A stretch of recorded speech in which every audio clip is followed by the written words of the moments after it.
threats are. And then I think Caroline is going to kind of narrow it down to what we're seeing here in DC as some of the local threats. And I think Betsy's going to share, in addition to, I think, a personal story about someone who lost her job at the Department of Ed, but also the valuable work she did there and what isn't being done now. So, with that, Blair, do you want to go ahead? Do you want to share your screen? You Yeah, let me do that now and make sure that that works fine.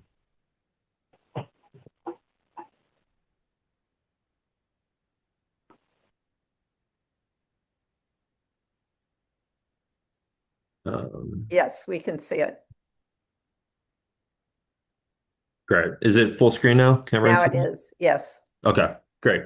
Yep. So I'll be running through these slides. Of course, let me know if I can answer any questions at any point. And you're happy to stay on for a few minutes after and do any Q&A. But again, I'm Blair, the Assistant Director of Government Affairs at that trust. We are a national nonprofit based here in DC. It's been around for 30 years. This is our 30th year anniversary. We really work to improve outcomes specifically for underserved students, particularly students of color and students from low-income backgrounds, and do quite a bit of work on assessments and accountability is sort of a legacy area of work for us.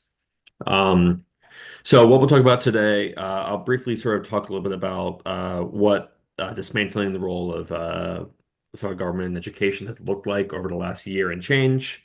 We'll talk about the status of fiscal year 26 funding and what the outlook is for fiscal year 27. We'll talk a little bit about implementation of the One Big Beautiful Bill Act, the reconciliation law that was signed into law by the president in July. And then we'll do a little bit of forecasting for what we're going to anticipate moving forward.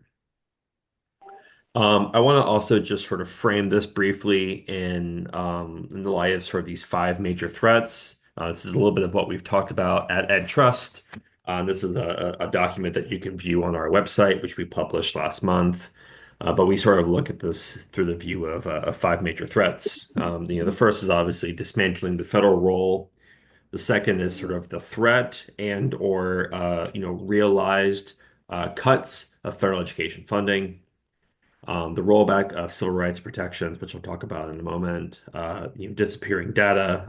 We'll certainly defer to Betsy there and her expertise for what this is looking like at IES.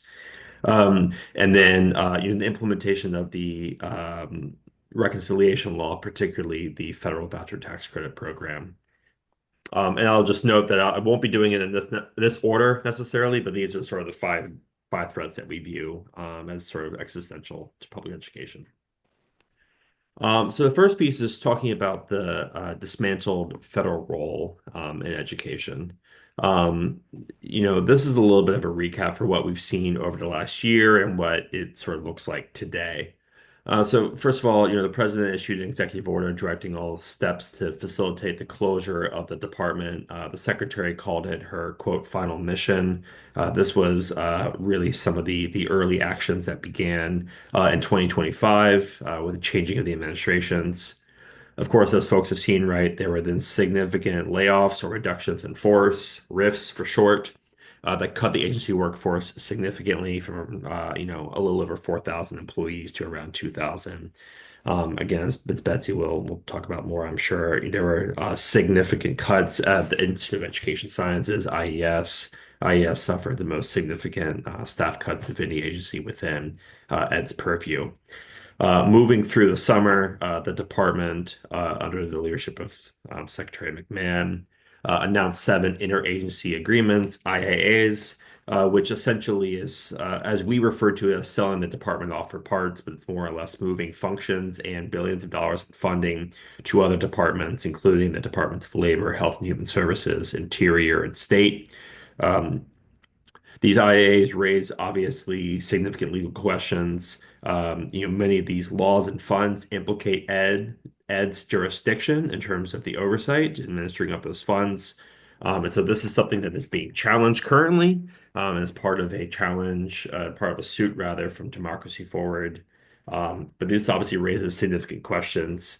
We'll talk about this in a brief moment. But the fiscal year 26 deal that was signed into law that funds the government or most of the government did include some prohibitions for these transfers.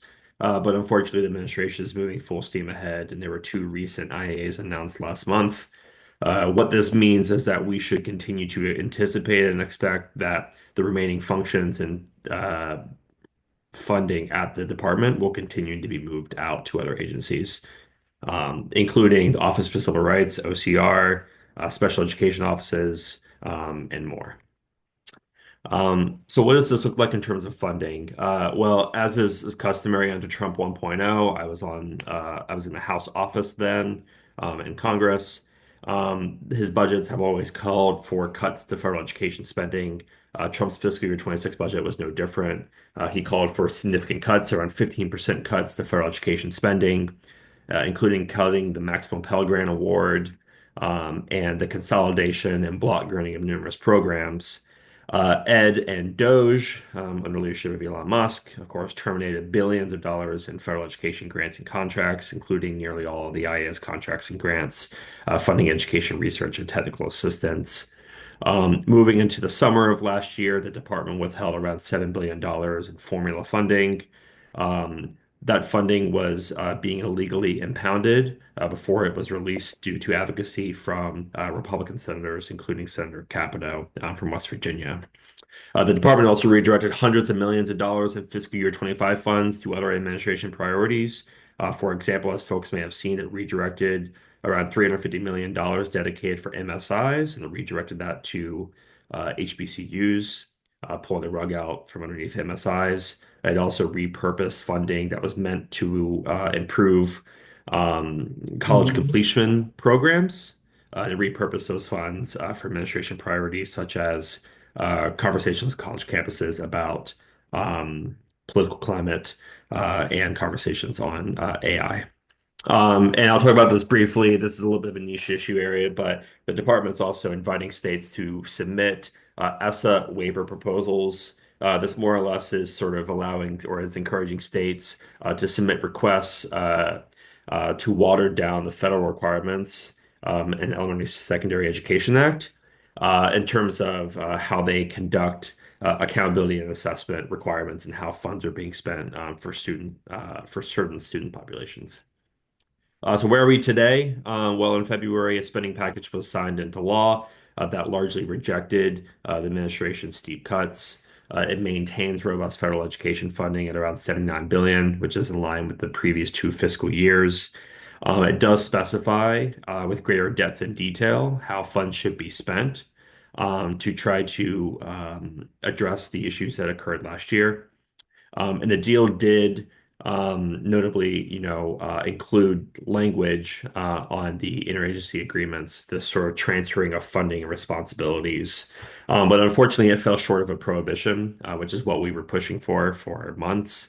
And again, the administration, we should expect, will continue to move functions out of the department, and may continue to do future staff cuts at the various agencies. I want to talk really briefly about the Office for Civil Rights. Unfortunately, this is not a particularly good update. There were significant cuts to OCR. More than half of OCR employees were put on leave, and 7 of the 12 regional offices were closed across the country. What we've seen over the last year is really, I would kind of describe it as a weaponization of the Office for Civil Rights, and more or less an abandonment of its responsibility to enforce civil rights for all students. So as you've seen from the reporting there from ProPublica and Hackinger, there has been a significant departure at OCR in terms of investigating cases of racial harassment and racial discrimination against Black and Brown students. What we've seen is that OCR has been prioritizing the investigation of cases of anti-whiteness, anti-Semitism in schools that have pro-LGBTQ policies, particularly pro-transgender student policies. They have let go significant amounts of staff, and as a GEO report showed, they actually spent $40 million, or between 30 and $40 million, to pay staff not to work, while they were dismissing cases at record pace. And yet, there are, according to NPR, over 25,000 open complaints, the majority of which are instances of, or majority of which are disability related. And in addition, unfortunately, to relaxing its enforcement and investigation into cases of racial harassment and racial discrimination, they've also relaxed their enforcement of previously cited districts that had violations, and in fact have actually pulled funding and/or threatened districts if they continue to try and address previously cited discriminatory policies, like a discriminatory suspension policy. As I mentioned before, we are continue to be concerned about the ESSA waivers. So again, these are requests to have wide flexibility for federal requirements and how they conduct funding, assessment, and accountability requirements under federal law. ESSA, the federal law that governs federal K-12 education. They have encouraged states to submit these requests, and states across the country are submitting them.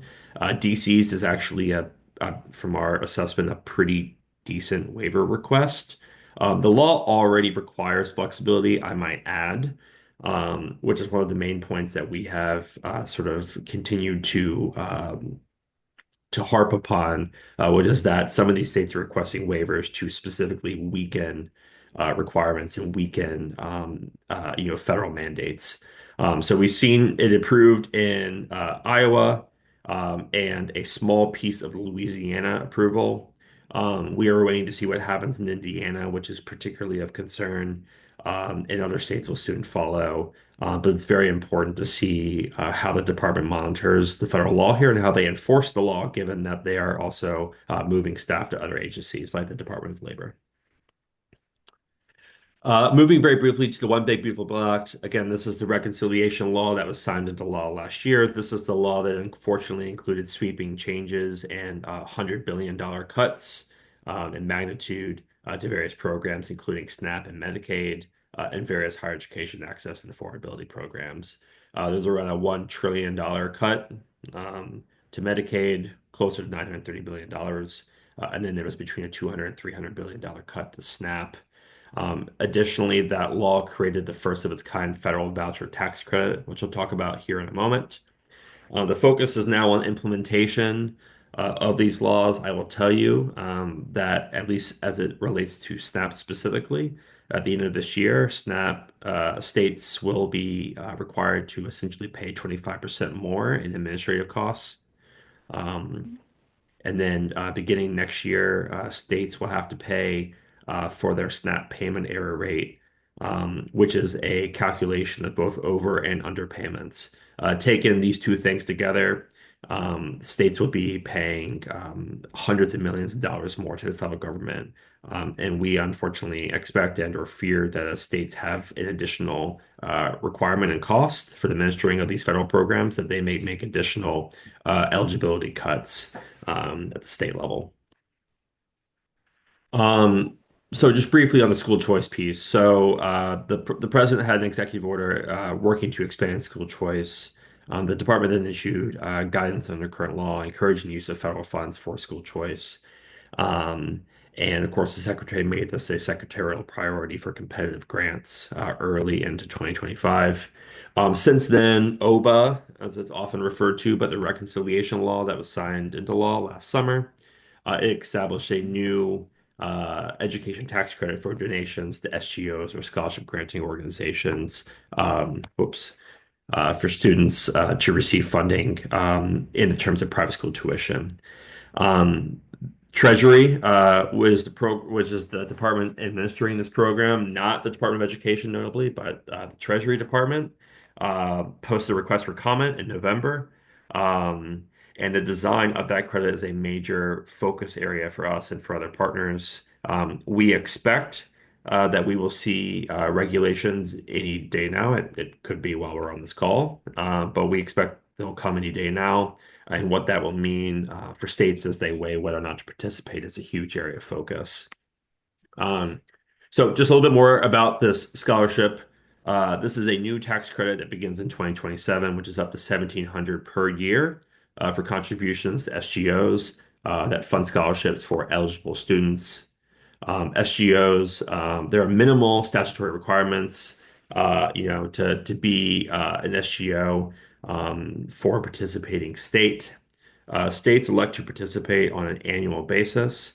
And more or less the way the system works, at least as we understand it, is that if a state decides to participate in this program, and SGO meets the minimal requirements in federal law, they have to be put on the list. So if a state wanted to, for example, restrict the number of SGOs that could participate, or they wanted to ensure that only SGOs that benefit public schools, or if they wanted to restrict the types of programs administered by SGOs for only, for example, evidence-based practices or high-intensive tutoring, whatever you'd want to do. It would appear that states are restricted in being able to place those additional protections or guardrails. Um, Qualified expenses can be used for a number of expenses. It doesn't need to be all of these. It can be an exclusive expense. So, for example, it could just exclusively be private school tuition. Um, Again, each state must participate on an annual basis. This could become the largest federal education investment in history. If, for example, 25% participation of the 100 over the 100 million taxpayers, you're talking about a program that could cost the federal government as much as 50 billion annually, which is more than Title I and IDEA combined.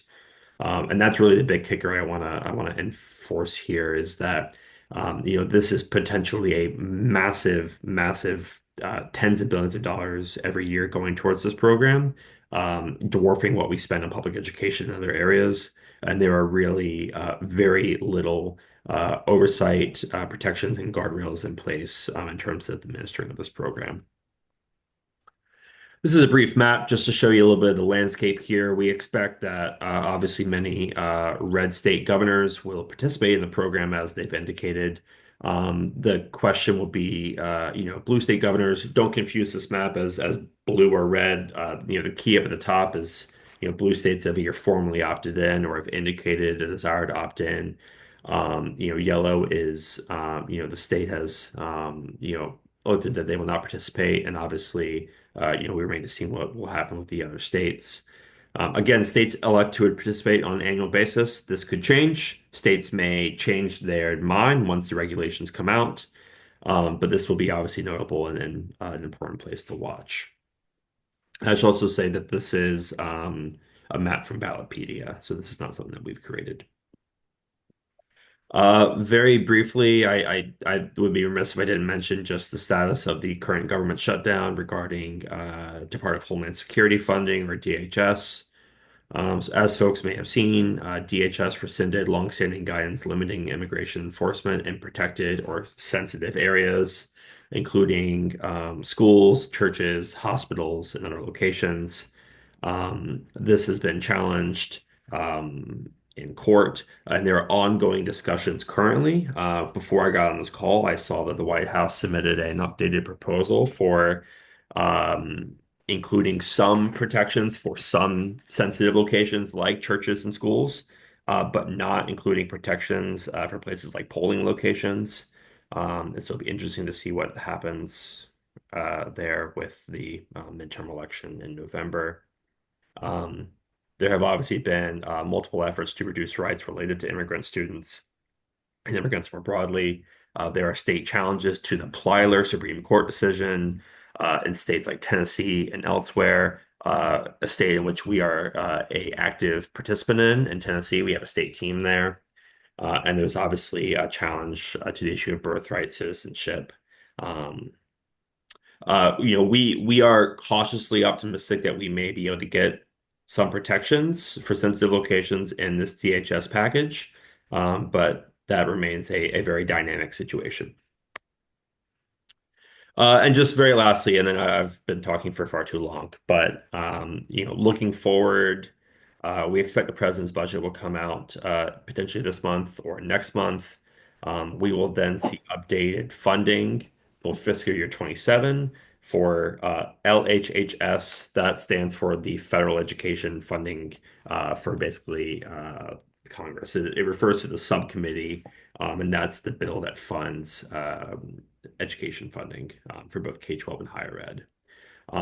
There is a significant Pell Grant funding shortfall, which is a huge issue that's going to require a lot of attention at the advocate level. There's a $17 billion funding shortfall for the Pell Grant, and there are significant fears that in order to shore up that Pell Grant funding shortfall, that folks may that there will be conversations about restrictions or cuts to Pell Grant eligibility. We could see the continued withholding or cancellation of funding across the country. Again, future IAs, future transfers, we expect that will happen. There has been conversation about an additional reconciliation bill, which has been talked about. It's going after fraud in blue states. I think it would be dubious to move that forward politically this many months before an election. And then, of course, we'll see the continued implementation of the reconciliation law. That's my email. Briston at trusted.org. I'll put it in the chat as well. Certainly happy to answer any questions, but I'll stop sharing this and I'll come back to you all live. All right, thank you so much, Blair. Really, actually, really troubling news that you've shared. So why don't we, I know that Blair has an engagement after this meeting, so why don't we open it up for some questions for him, if anyone has any?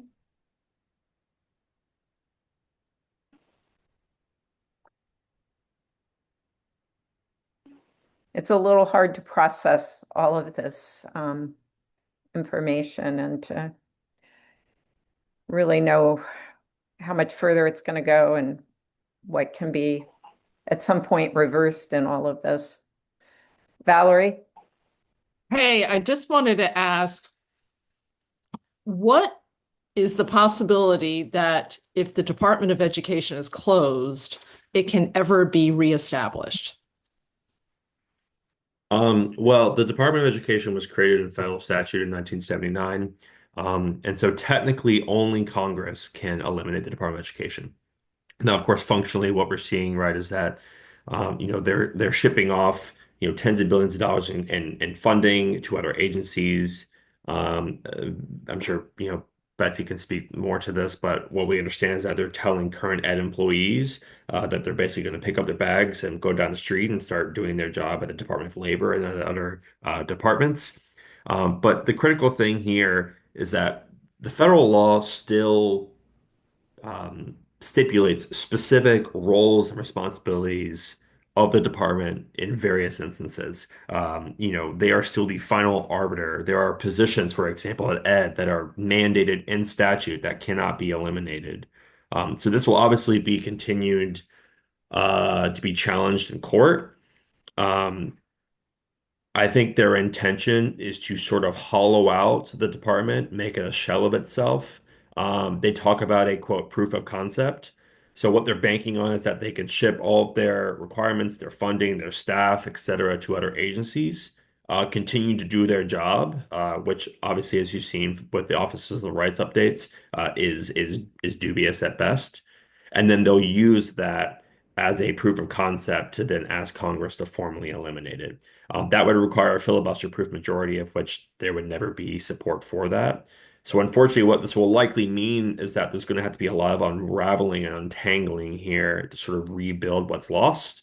It is an opportunity, I guess, if you're taking this as a half glass full, to think about ways in which you could reimagine and perhaps make things better and more efficient. But of course, as that process is ongoing, they will undoubtedly, folks will undoubtedly call this as sort of the creation of new bureaucracy, new requirements, taking education back from states to a federal role. And so it will obviously require a lot of careful um, messaging. Um, so I know that answers your question, and I've never been an ed employee, so former ed employees can certainly speak on this with more background than I can. So happy to cede the floor to them if they have anything they want to add.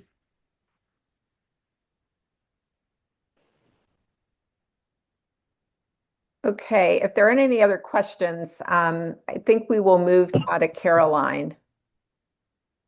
And Blair, I don't know if you need to get off now or want to stay on for a little while longer. But if you have to leave, we really appreciate you being here. Of course, yeah, I can hang on for another 10 minutes, so I'll be here in the background, but looking All forward right. to learning more. Okay, thank you so much, Blair. That was like incredibly comprehensive. And I will not labor too much on many of the points that you have already shared. I was seeing as well some folks in the chat feeling just a little disheartened by some of the things that were shared. I'm trying to find the present screen. Okay. And I very much understand those sentiments.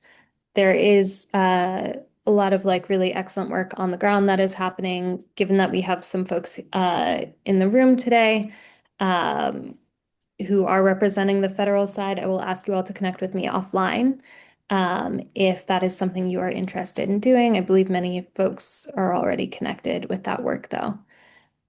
So I will go ahead and get started. Again, my name is Caroline with Empower Ed.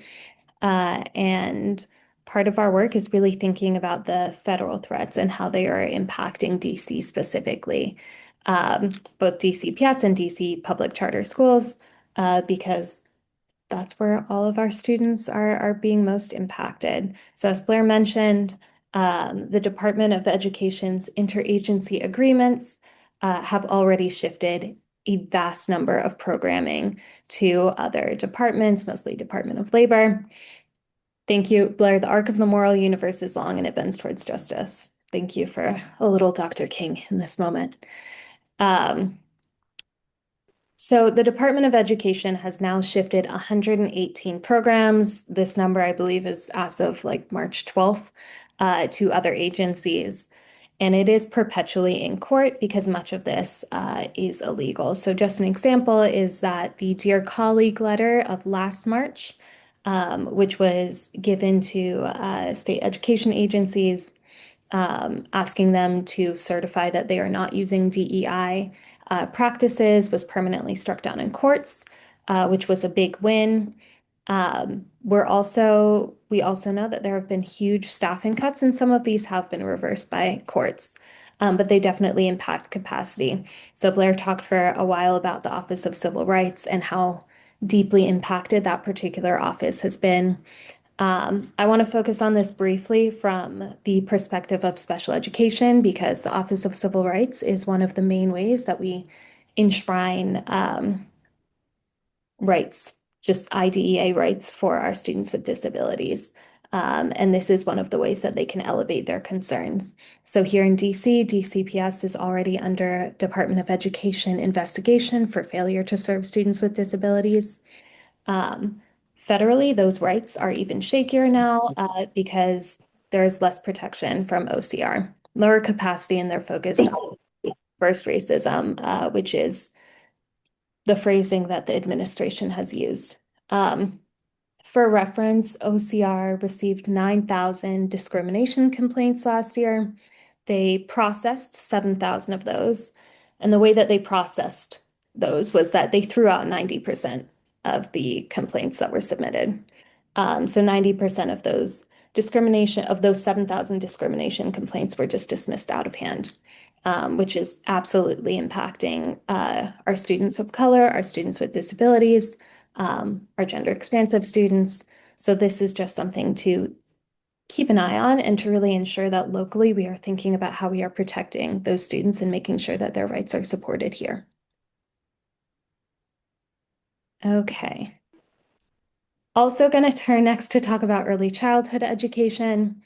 There have been attacks on Head Start beginning in late 2025, really beginning in Minnesota. And since then, the Trump administration has added what's known as defend the spend requirements for all federal childcare funding. So providers retroactively are receiving funds now, and that funding is going to be dispersed based on attendance, not enrollment. This is really critical, particularly for early childhood education, because when we think about the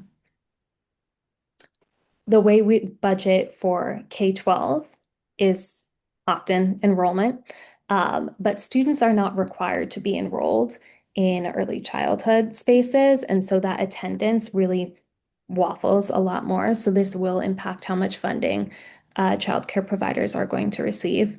Here in DC, OSSI's signaled that DC's current system um, should be insulated from those additional federal hurdles. But we also know that we are approaching a fiscal cliff for the Pay Equity Fund, which is the way that DC supports pay equity for early childhood educators. The mayor has zeroed that out for fiscal year 27. And we also know that childcare subsidies are heavily underfunded in this current budget. This is something that council is really worried about finding the funding for. They do have the option to raise revenue, but more on that later.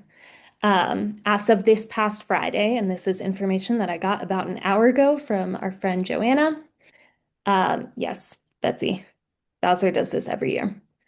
Um, from our friend Joanna at DC Action, told me about an hour ago that on Friday, OSSI announced a wait list was going to be enacted May 12th for the childcare subsidies.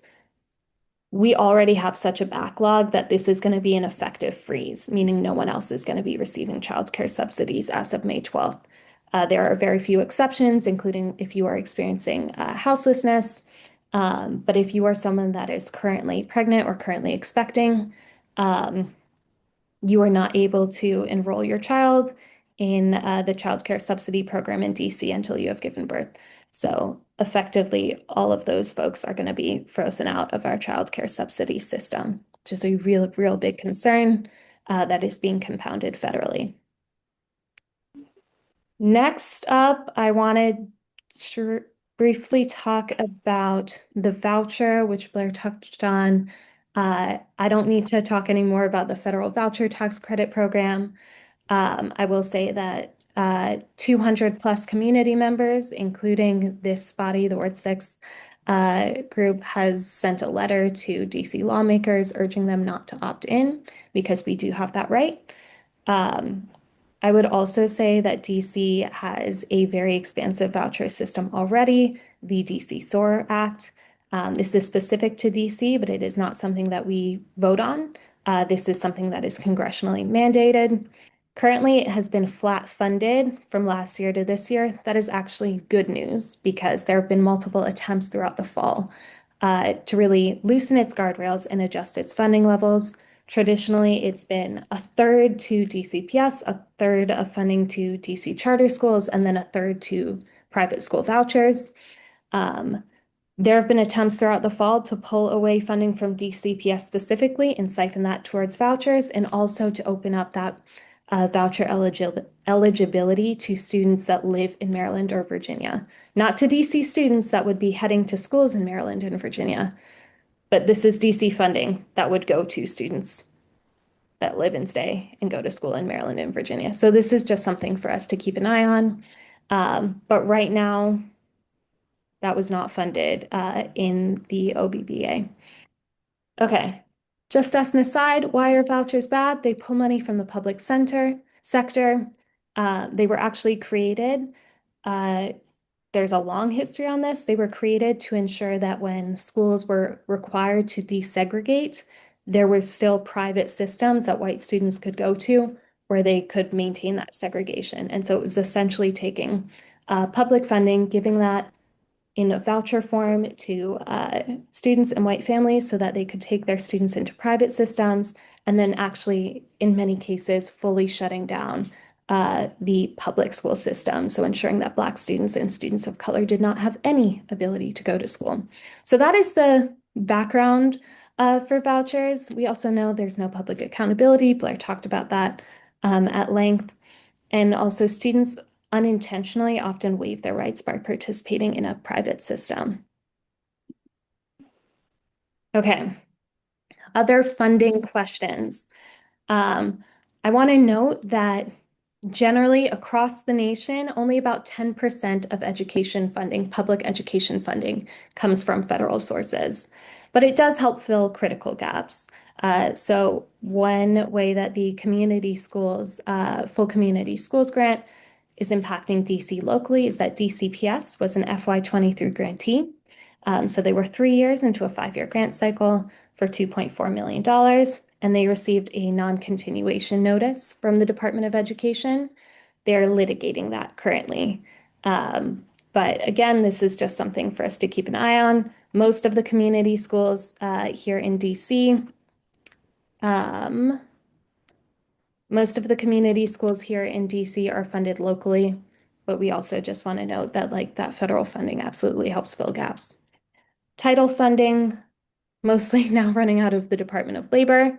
But another big thing is just that most of the cuts to education Trump proposed have been reversed, including DC TAG, which Trump wanted to completely zero out.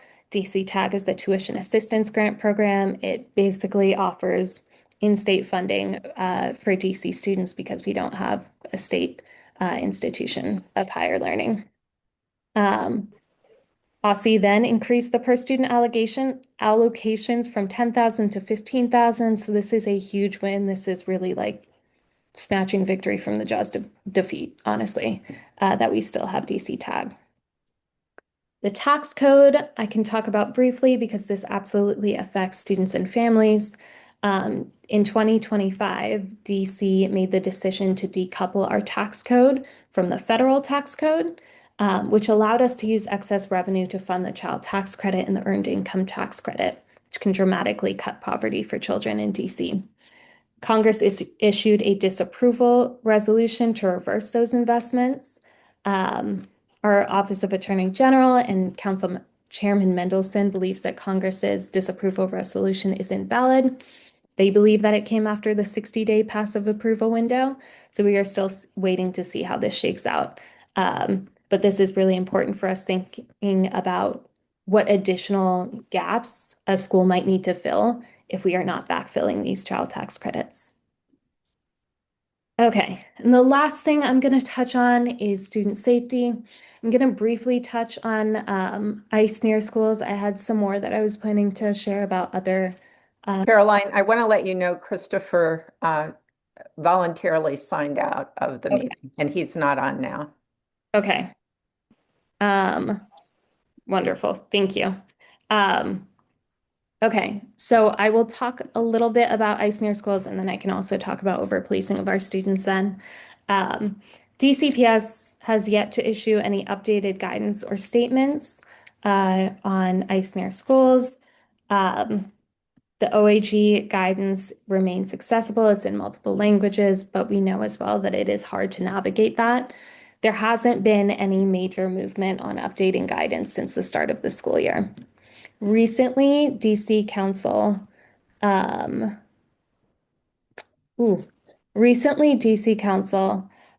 passed two new bills. One is an emergency bill, one is permanent legislation that requires greater transparency of federal and local collaboration, so requiring officers to document which agencies, local or federal, were present, badge numbers, body cam footage, etc. So this is a really big step because before this, we honestly haven't known how they are collaborating. Officers have not been required to disclose it, and often it ends up looking like voluntary collaboration versus mandated collaboration. The Deputy Mayor of Public Safety and Justice insisted about a month ago at her performance oversight hearing that there is no collaboration between MPD and ICE. This is not what our community is seeing on the ground. I do just want to reiterate that. And if it is a case where MPD is operating a routine traffic stop, and ICE just happens to be there right behind them, the claim that that is not some sort of collaboration is like very easily falsifiable. But that is what was claimed in the DC bilingual incident, for example. So these are just things for us to keep in mind. I would also say we are continuing to see our young people, particularly our Black young people, being over-policed both locally and federally. This is affecting how our students are moving through the city and how they are showing up at school. Just for reference, MPD recently released data that since January 1st of 2025, due to the juvenile curfew zones, 127 young people have been transported to YSC, which is deeply troubling. And also of the students within that same window of time, the MPD has stopped and searched. 94% of those students were Black. So there's a lot of really troubling data there. And we also know that the Juvenile Investigative Response Unit is more or less operating in the shadows, but does say that it partners with schools and LEAs. So this is something that we will be keeping an eye on as well. And of course, that is being compounded by many federal bills currently on the Hill that are targeting our young people here in DC. So I will stop there. That was a lot of doom and gloom. I don't want to end with doom and gloom. I want to also just say that there's really, really excellent work that is happening locally, hyper locally at the school level, thinking about ways that teachers and parents and students are exercising agency and coming together to ensure that we are meeting the needs of that particular school community. If you would like to testify at any points, um, we would love to have you come testify with us. I will probably be texting with Leah about our next testimony witness list. So yes, we would love to have you for any of that work, whether it's grassroots or more traditional advocacy. Caroline, can you also say how people can sign up for your weekly, I think it's weekly update that you send out, which is so informative? It's perhaps too, and it's too long. I understand it's too wordy and too long. I'm working on that. But yes, I will Put drop. it in the chat if you would. If you aren't signed up for it, I would encourage you to get it. Yeah, sorry. And I can take any questions. I will drop my email in that link as well. Um, but if I'm distracted, it's because I'm looking for the right link. Okay. If you don't mind, in the interest of time, let's move to Betsy. And Betsy, do you want me to share your slides?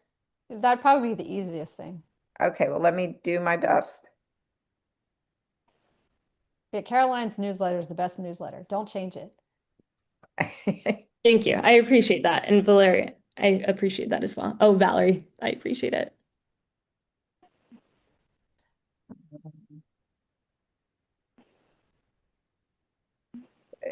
Whoops. You have to go to slideshow. Go to the slideshow tab at the top. Play from start. That- All Okay. right, there we go. Blair and Caroline did such a nice introduction about ed in general and then DC. So I'm going to go a little bit and talk more about the research arm of IES that was clearly a target of the administration. And there's been some kind of recent movement on that front, so I kind of want to talk about it as well. But I saw Denise Fort, who was also a Ward 6 parent, on a panel last week, and she said research and advocacy are her love languages. And I was like, me too. Research and advocacy are my love languages too.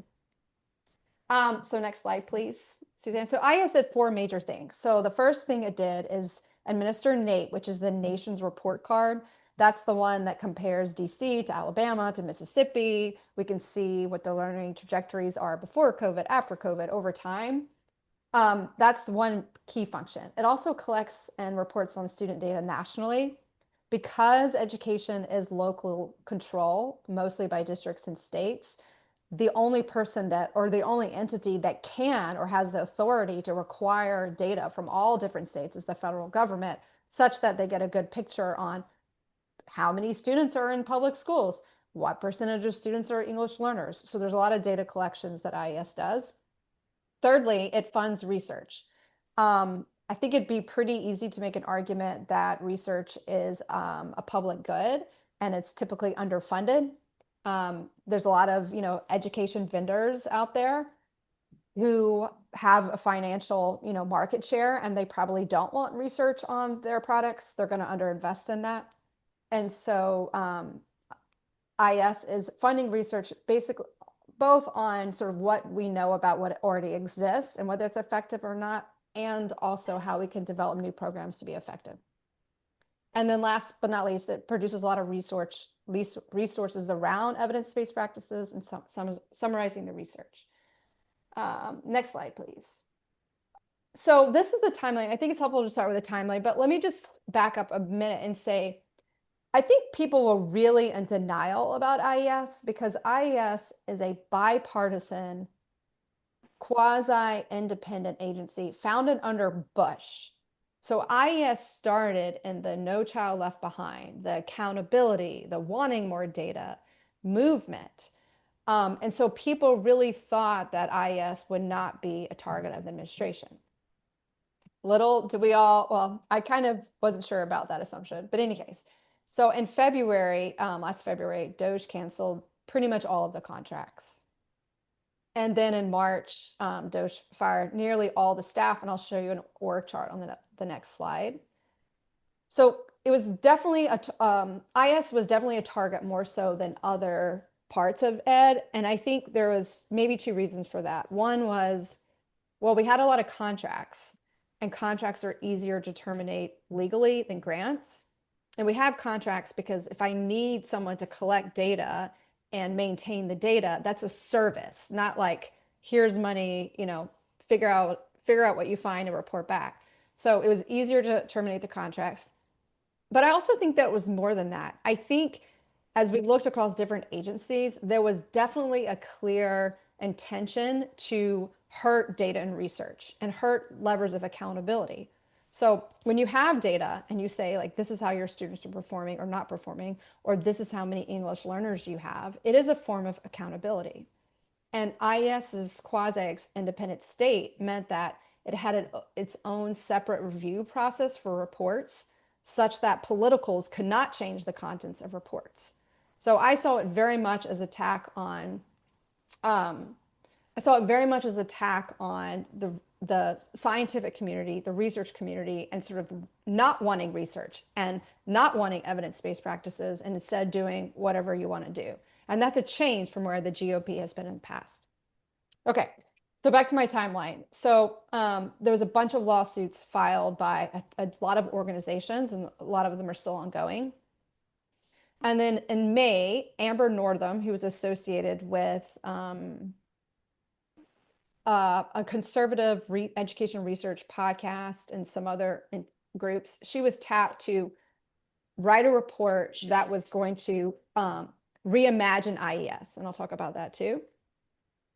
And then as the court cases dragged on in July, the Supreme Court basically said, well, these court cases are ongoing, but it's fine for you to go ahead and fire all the employees, which is honestly really shocking if you think about it. That means that in theory, a Democratic president could say, hey, we're going to dismantle ICE and we're going to fire all the employees tomorrow. And according to the Supreme Court, if they were consistent, they would say, that's fine.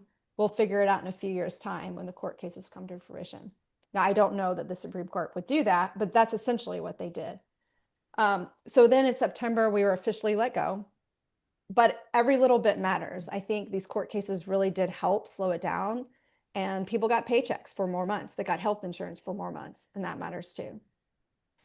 Very recently, Amber Northern releases her report about how to re-envision IES, and I have comments on that towards the end of the slide. Next slide, please, Suzanne. So this was the org chart, just to give you a sense of the cuts. So IES was about 200 staff initially. And after the RIF, the numbers in the small boxes shows how many people were left. So for all of NCES, for NAEP, for all the data collections, there were about 3 people left. For my subdivision, there were no people left. And for another one, there was 1 person left. So you can see that, like, the reason IES was missing its deadlines or not doing what it was supposed to do is the staff were gutted. Like, there was literally no one left to do anything. So you'll notice that 1 subdivision was not cut, and they were left with about 6 people. And that's because the way that Doge thought about it, they said, okay, if there's branches in the subdivision, we cut it. It's gone. But in NICSER, which is the special education research sub-branch, they didn't have any divisions below them. And so we think that's the reason that they weren't totally gutted. It wasn't about special education. It was like just Doge looking at the org chart and being like, let's cut these. Next slide, please. I also want to point out, though, that I read Project 2025 in detail, and there was no part of Project 2025 that was actually calling for the elimination of IES. Some are arguing to move it to NSF or to move parts of it to other agencies, but no one was actually saying dismantle it. And in fact, the Lindsay Burke, the author of the education chapter of Project 2025, said recently the IES was the crown jewel of the Department of Education. And we almost fell out of our chairs because that was the first thing that DOJ cut. So I think that there is a sort of divide in the GOP, some kind of like the former Bush ed reform accountability people who want data. And then you also have the DOJ, the Heritage Foundation, who really don't want any research at all because they want to do vouchers, even though the research is overwhelmingly negative, and they just want to do whatever they want to do. I'll also point out, too, that even though Project 2025 said to keep IS intact, the administration, as Blair pointed out, just keeps eliminating the funding for IES in every cycle, and Congress keeps adding it back. So there's really, from my vantage point, there's really no intention of this administration to take research and data seriously. Next slide, please.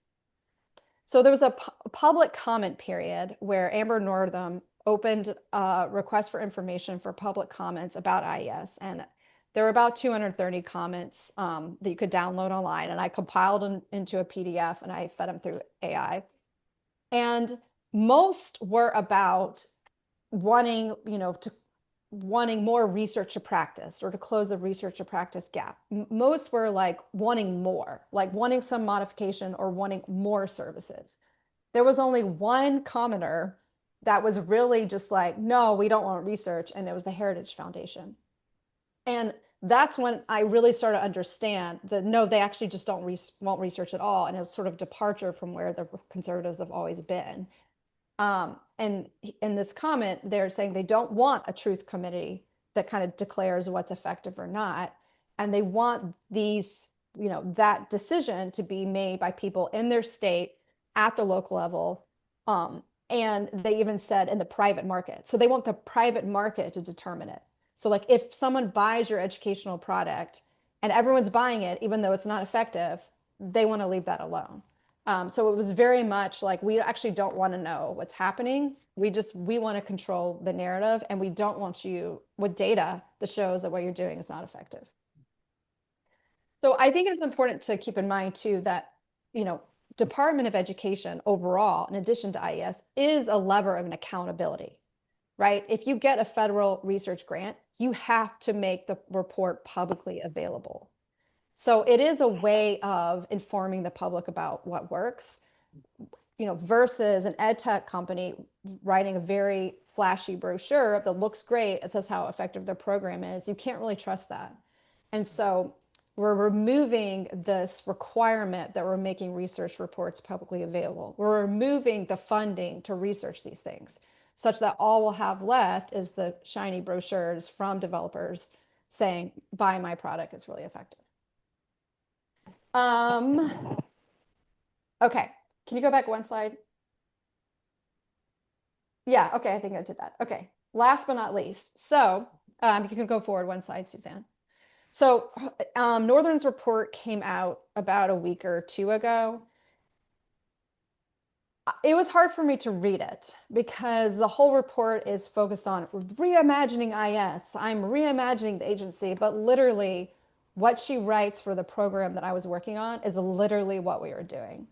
So, for example, I worked on the Warwick's Clearinghouse, and it's okay if you don't know what that means. It's not really important for this, but it called for producing more practice guides, which are basically like how-to documents, like how to implement evidence-based practices in STEM, for example, that a teacher or a district can pick up. We had 7 in progress, and we were funding several more. DOJ cut nearly all of them.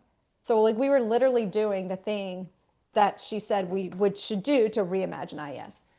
Another one is she said we should cut money for just reviewing studies on a standalone basis. Only 2% of our budget was going to that. She wanted other things like an API.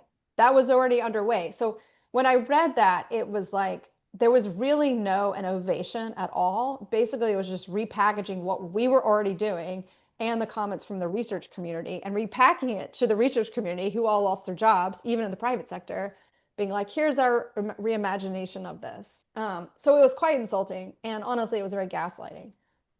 Last slide. So I will wrap up there, but I think there's no imagination in this administration for doing anything different. And I'm not saying that the Department of Ed was perfect or IES was perfect and that programs were perfect. I'm not saying that at all. There's a lot of things we were working on. There's a lot of improvements we wanted to make. There's a lot of improvements we could have made. But to repackage what we were doing back to us after everyone lost their jobs is a lot.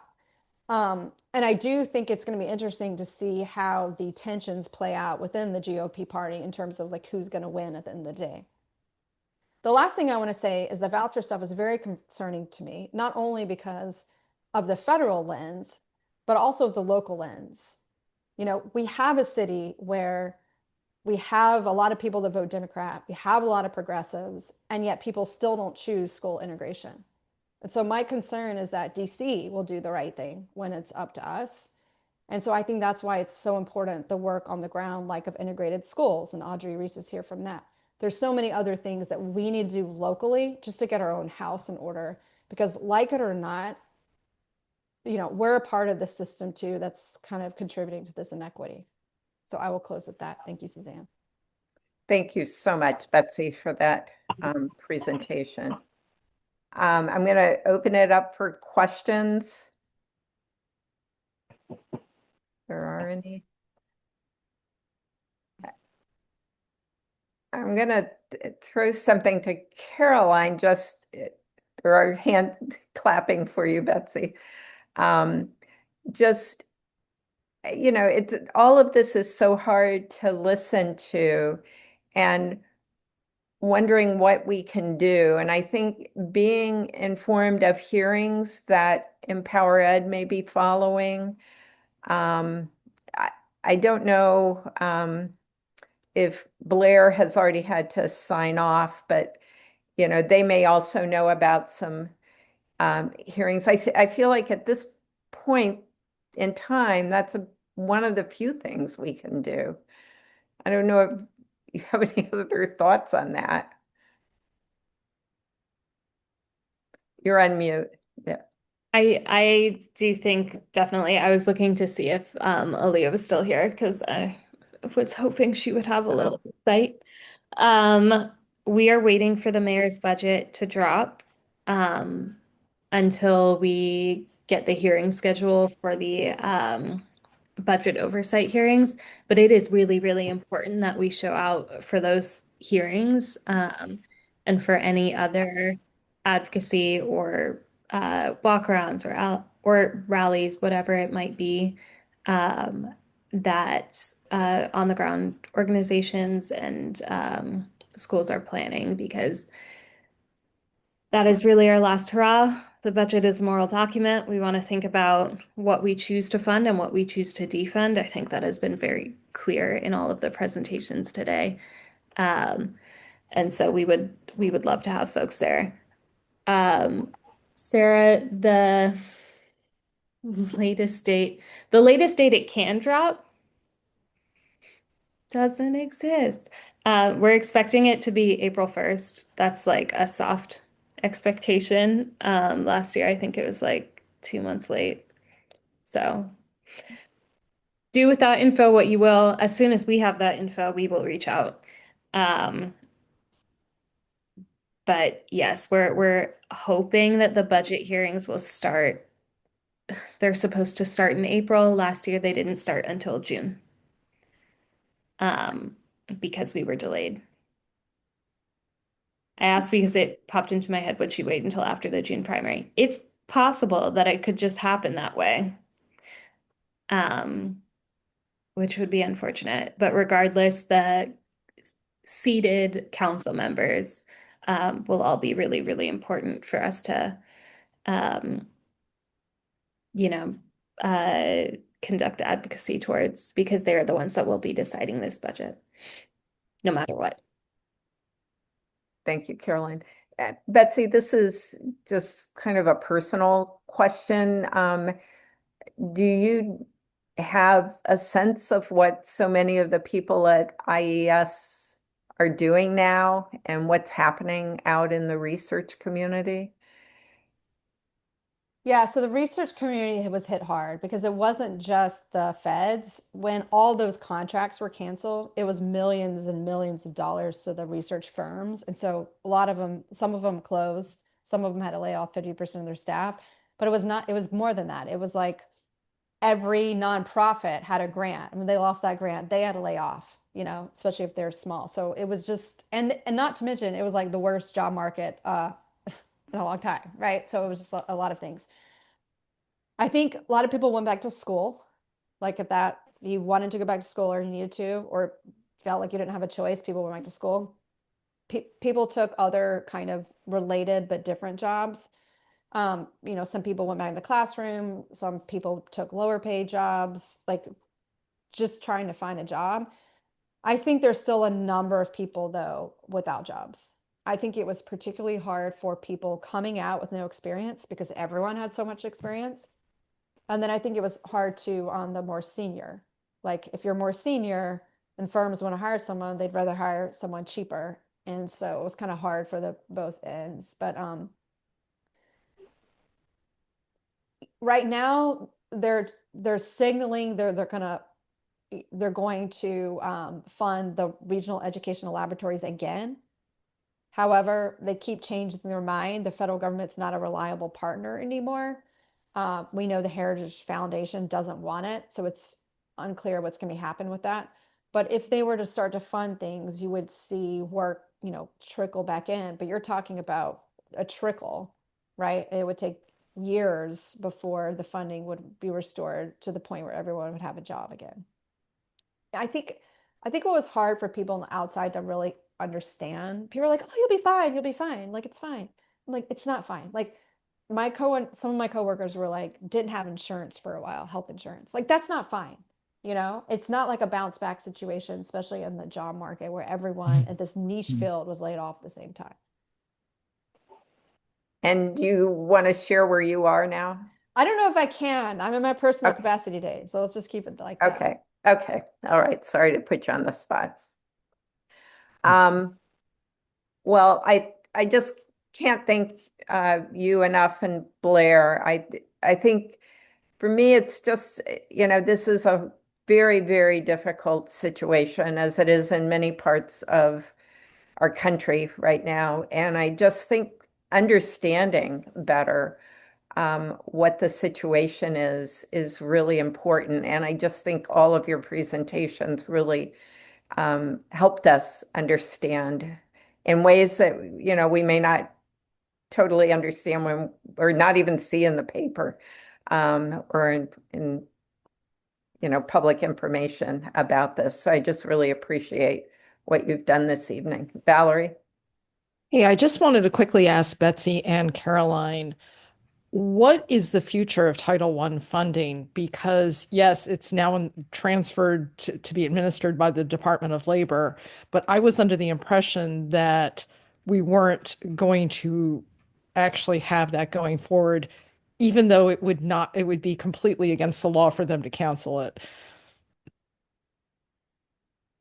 Betsy, you may know better than me. I believe it was flat funded by Congress, but I don't know the rollout on that, honestly. So I think, earlier they threatened to change it, but honestly, red states pushed back. Red states I think they get either more money or higher percentage, whatever it is. But like think of a red states in rural areas where there's not a lot of local property taxes.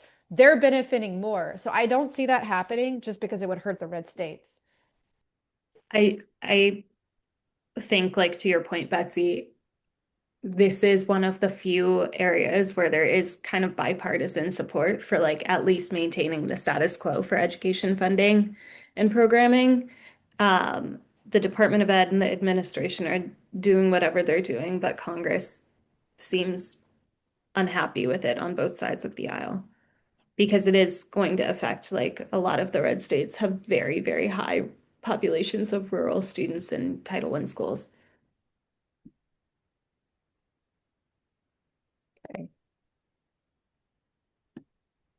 But I would also just add that if we're going off of when they started moving the CTE programs to the Department of Labor in the summer, it the dispersal of funds was wonky, and I don't quote me on this, it felt a little bit like partisan, where like some states were like, oh, I got our funding that we were expecting, no problem. Some states really struggled to receive their funding. So it is something that I think like both blue and red states will push hard for this, but whether or not they receive their funding, their due funding, um, in a timely manner might be partisan. Thank you for that, Caroline. Will be something to watch out for. Okay, we are quickly running to the end of our time, and there's two other things that we wanted to talk about. One is that this Saturday, WIPSO, along with the Coalition for DC Public Schools and Communities and Teaching for Change, is sponsoring a screening of the film Count It Out. And this film is really about the importance of math in our society today and understanding math and how it influences so many parts of our society. And I think it's just, we're past the time when people can just say, I'm not good at math and just think that's okay. We are hosting this screening, and there will be a short panel discussion afterwards. We do still have room available for people to come. So I encourage everyone to sign up and hopefully be there on Saturday and just help us continue to get the word out. So then the other thing is we have Bike and Roll to School Day. It's coming up on May 6th. And Sandra, do you want to say something or do you want me to about the theme? Go ahead, Suzanne. So Sandra had the ideas, all ideas on themes for Bike and Walk to School Day come from Sandra. And her idea this year, which I think is terrific, is to do something on ranked choice voting because they're doing such a push out on education right now. We're getting lots of clapping hands, Sandra. And so Sandra wanted to reach out to the Board of Elections to see if we can get somebody to come and maybe have one of the machines that they're going out using to teach people how to do this at Bike and Roll to School Day. So we just wanted to get a little bit of feedback from folks. I'm taking the clapping hands that I saw as positive feedback on this and the smiles that I saw and the people that have their faces on the screen. So there'll be a lot more to come on Bike and Roll to School Day, but register your schools and just get ready for it, and we'll see how far we can go on this idea with ranked choice voting. Okay, I think that's it. So I really, again, want to thank Caroline and Betsy for presenting. Thank you to our Ward 5 friends who joined us. And I hope to see all of you on Saturday. And bring your kids. There's plenty of room for kids. And we'll have some light refreshments there. So we just hope everybody really enjoys it. And I can, Caroline, is it okay to send your slides around to folks? Yes, I will send you the slides. Okay, thank you. And so I think that was in response to Valerie's question. I think that's what you were asking, Valerie. Yeah, if you could just post all of the presentations, I don't know how that works out, but Well, I can send them out to the WIPSO distribution list, and I'll be sure you get it, Valerie. All right, so good evening. Thank you all for being on tonight. Appreciate it. Thanks, everyone. Good night. Good night, George. Sorry for my chaos. And then my eldest son kept coming in. I'm like, what? You didn't show anything. It Oh didn't, my I didn't gosh. I even was like, notice oh, that. so I feel like I'm always trying to do something and someone's throwing a ball at my brain.